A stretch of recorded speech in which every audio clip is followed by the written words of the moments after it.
Aurora, maybe?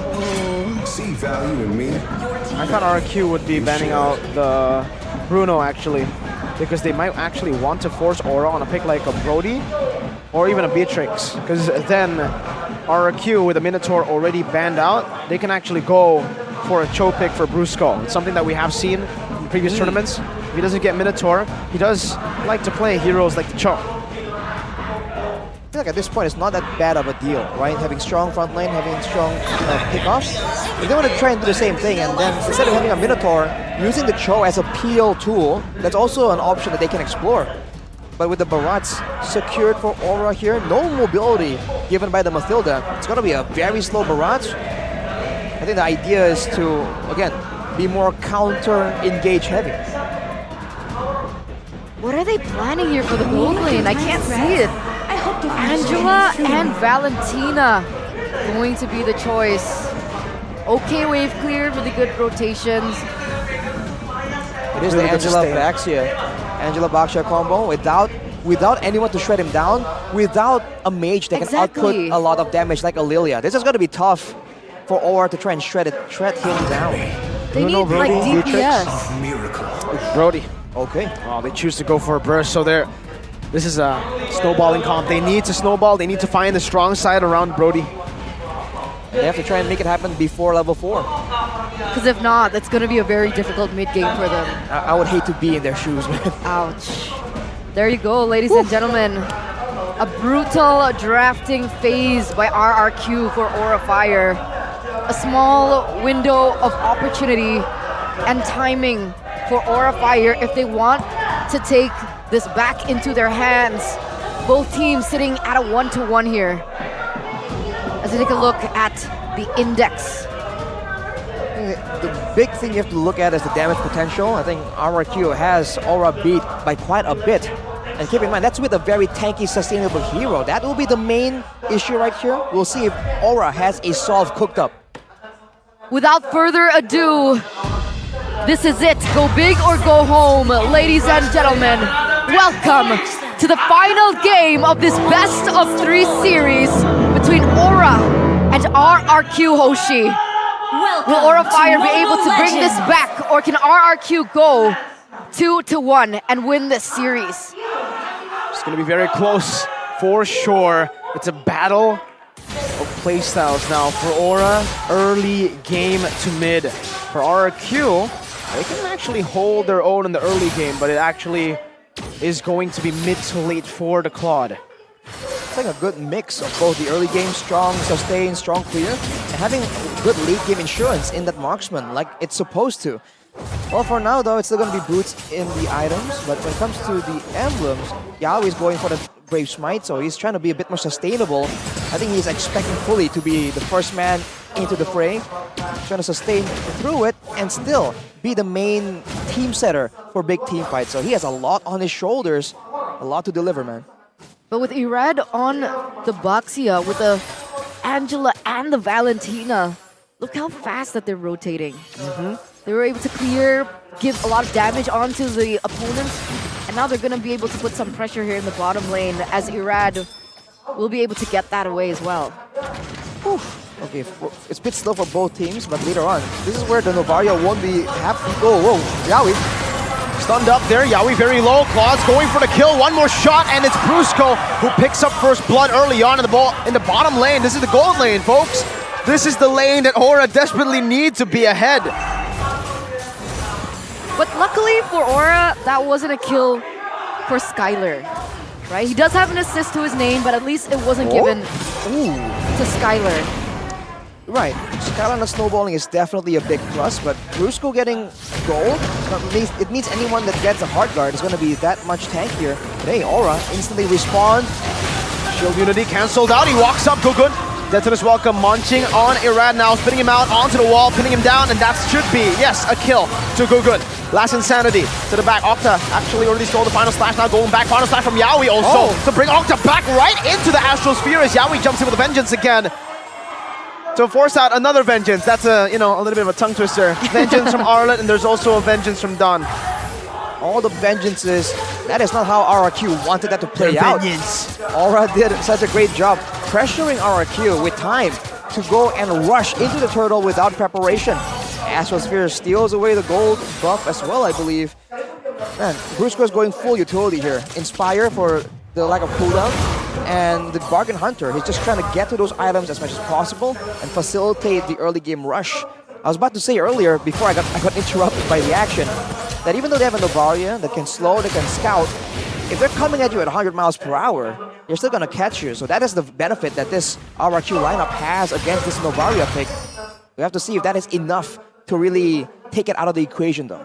They're definitely banking on the pure damage coming in from YEAHHH skill with the Rupture as well as the Weapon Master.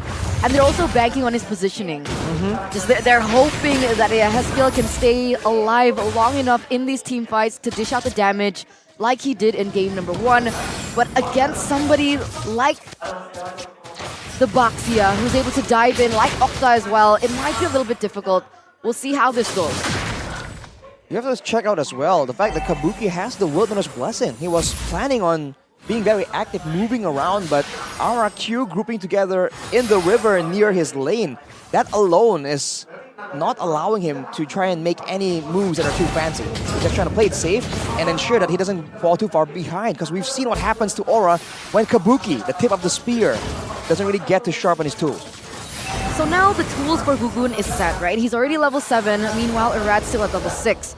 He has a little bit of an advantage here, but Gugun's gonna go in. Actually, no. Holy Don damage. goes. Don's melting. Gugun. Vengeance popped by Don. He's still gonna be running. Gugun down. 1 HP in the back. Still able to survive. Opto with Flicker. Basic attack 2 times. Finds it. Yaoi gets out, but Opto finds the kill. Now it's a Ron caught. Flickers out to safety. That should be RRQ with a free turtle. Brusco walking up. Kabuki's still there now with a basic attack on the Brusco, but Opto with the damage. Oh, forcing a Flicker. 1 basic attack. Take him down, but they've done enough damage for Skylar now to pick up the full turret gold and a free turtle. The gold leads back to RRQ. Beautiful, beautiful control, and they're gonna be able to get a turret as well down in the bottom side in the hands of Skylar, just munching on down those turrets. And you can even already feel how wealthy he has been getting in the past few minutes of the game. He was able to get no kills actually in that whole situation, but he was able to get almost the full turret gold and the turret itself. So I think he's doing very well for himself. And here's a fun fact. In MPL ID 7-12, Skylar's Cloud has been banned a total of 31 times, even from week 2 to 5. Cloud from Skylar is consistently banned in every match and game because it's just that respected by the opponents, anyone going up against RRQ. So Aura is literally playing with fire. Even on the international scene, it's respected. I think I remember back in MSC, was it MSC? Yeah. What was MSC? The Claude and the Beatrix, if you remember. Yep. MSC was actually always taken by Herman. The Beatrix. Ew. Talking about Beatrix. That reminds me of Kabuki. Yeah. Right. But it's no longer meta. The Wesker Kabuki was pretty scary, man. You walk in a bush and you get gunned down by the Wesker. So now with Skylar on, obviously, as everyone knows, his comfort hero, you can already see the stark difference in gold as well. I think he's had 1k gold already. But Kabuki? It's more or less about a 1k gold difference, but Brusco also, with all the assists he's picking up, is snowballing significantly. If he gets the fleeting time, by the way, that means that that hard guard that can be used so effectively, like we saw earlier, onto Dawn or onto Irad, it's going to be spammable for RRQ to just go to town and get fights even before the neutral objectives have been up to get more momentum. And that's not great, because Aura Fire doesn't have enough consistent damage, in my opinion, right? I think YEAHHH skills a little more burst. We have Kabuki that's a little bit more burst as well. There's not that consistent damage that we can get from, let's say, a carry, but look at this. Oh, he ran! The drive-by with a shield unity. Death is welcome, but Dawn just pops into Vengeance, able to survive, and now the last Insanity is popped. Aura are trying desperately to look for a trade because it's so bad for them. A torn apart memory to get a trade, but it's only onto the utility jungler. Tier 1 up top, Skylar got it, orange buff. Skylar's about to get it, and the turtle, it was a drive-by by Irad. They see him rolling, they hate him, and Skylar has been farming hard. I want to see the goal difference now, because that one sequence alone, he's been power farming with 2 turrets under his belt. Aura, for sure, is trying to make something happen, but they're leaving a lot of pressure away from Skylar, which is usually the approach that a lot of teams need to shut down RRQ. Now it's a definitive 1k gold lead for Skylar in the gold lane, and he's still building towards a golden staff. Not there just yet, but he is rapidly making progress. So Echo, Skylar and Octa, no initiation. This is brutal. Wait, okay, we were talking about a time frame that Aura Fire is on. Has that time frame gone out the window 8 minutes in? Or is there still hope for Aura Fire?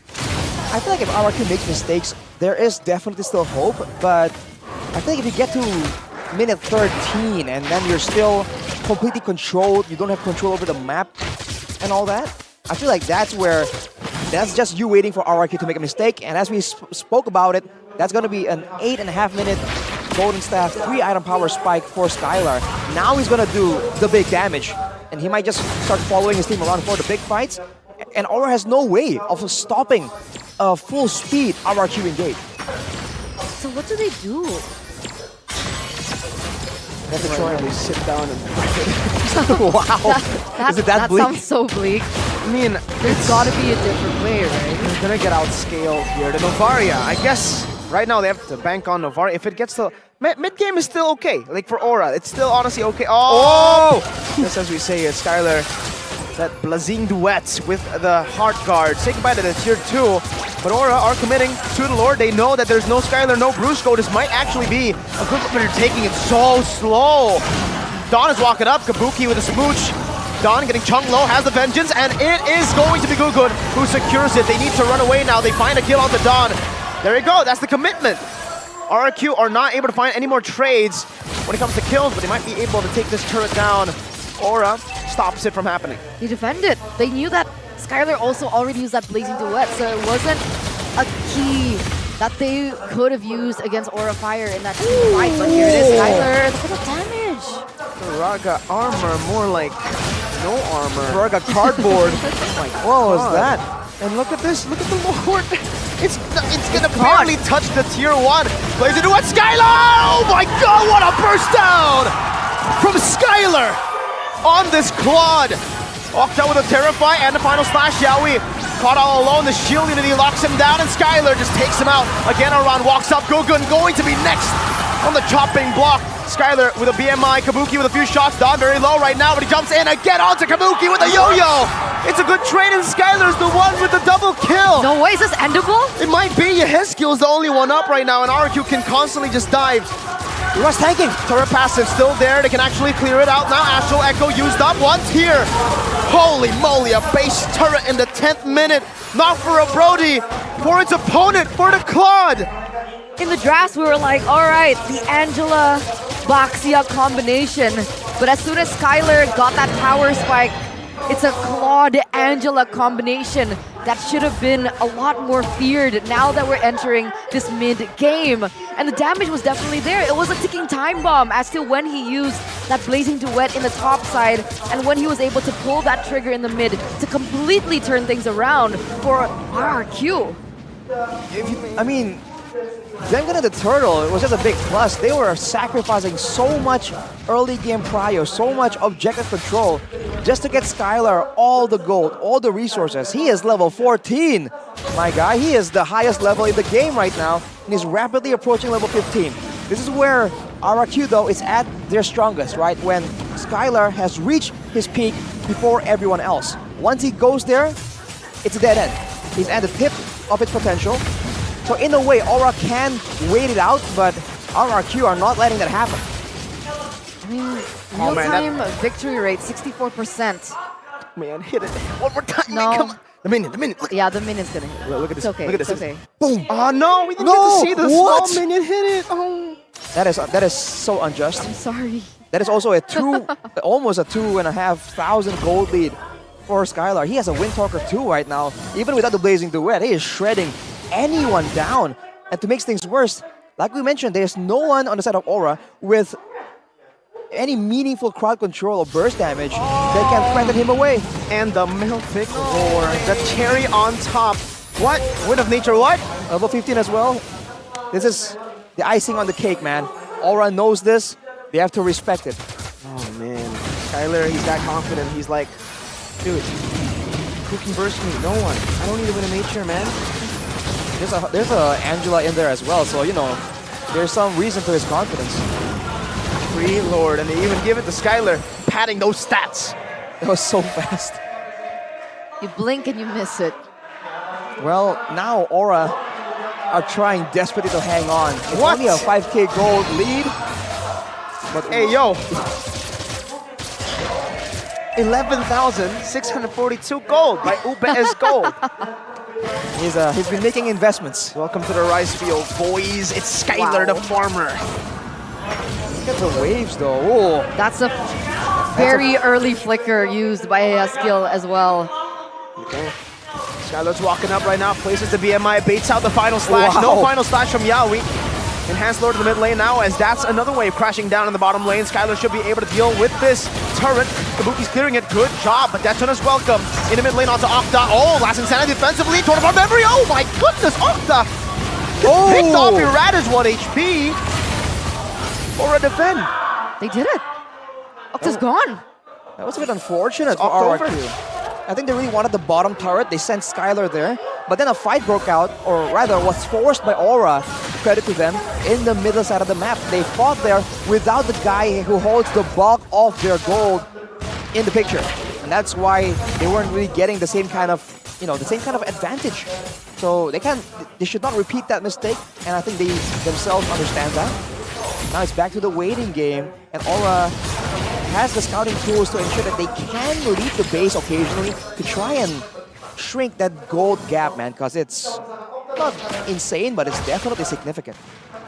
This feels like it's just prolonging the inevitable, though, in a way. Unless they find something that Beloyski would think of, something really creative when they got there. Yaoi. Exactly. Yeah. That sounds like a very Full trust. concerned. Yeah, doesn't sound like full trust, Eterna. Yeah, Well, Yeah. we'll have to see. I Can he think do it or not, Eterna? We'll see. I mean, he is on an Arlet. He should be able to make that play. Seems tough, though, if I have to be realistic.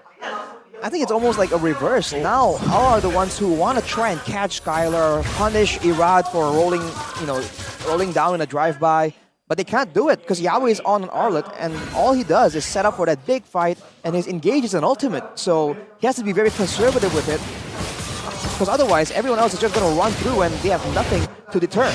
Skylar has purified, but here it is. That might be Is it. it? The final slash done. Vengeance already turned apart memory. 1 HP. Aran burns him down. Skylar? with the blaze into it into the back line. With a nature though already used up by Kabuki. Still going to be melted down. 1 HP. Skylar is insane. Last insanity again, this time from Octa and Aran. Skylar in the back still. It's a 1-4-1 trade. Gugun's very low. Skylar gets brought back. The final slash, but it's still not going to be enough. Now it's Brusco and Irad. 1 HP on the Baksha. Skylar no. gets the hard guard again. And Skylar goes for the base. A reverse sweep for the kingdom to slay the dragons. Reverse sweep. Wow, man. That was RRQ. personal. That was personal. What a performance. That adaptability that we saw from RRQ all those seasons back.